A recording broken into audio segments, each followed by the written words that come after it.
এখন আর মন খারাপের কথা কেউ জানতে চায় না। যোগ বিয়োগের খাতায় বিয়োগের পাল্লায় ভারী। তাই তো নিজেকে এখন শক্ত আবরণে বেঁধে রাখি।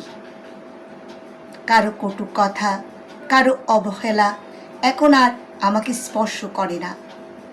নিজের ভালো লাগা কাজ নিয়ে একাই ছুটে চলি। মন যখন উদাস হয়, আকাশের নীলাভ বন্ডের দিকে তাকিয়ে মেঘের স্বাধীনভাবে ছুটাছুটি দেখি, পাখিদের উড়াউড়ি দেখি, হিমেল বাতাসের স্পর্শ অনুভব করি,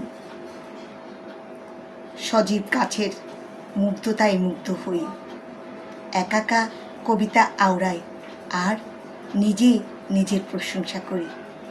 তখন মনের মধ্যে অনুভব হয় আমার মতো সুখী কেউ নেই।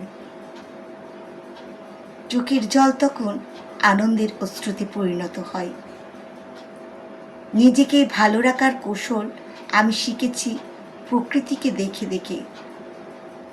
কত গাছ অবহেলায় নিজেকে সুন্দর করে গড়ে তুলে, কত কীটপতঙ্গ পাখিদের আবাসস্থল হয় সেই গাছ। মানুষের সজীব নিঃশ্বাসের উপাদান হয়। আবার নিজেকে ঝড় বৃষ্টি থেকে নিজেই রক্ষা করে। একটি গাছ আমাদেরকে শেখায় কিভাবে নিঃস্বার্থভাবে অন্যের উপকার করতে হয় এবং নিজেকে সমৃদ্ধশালী করতে হয়।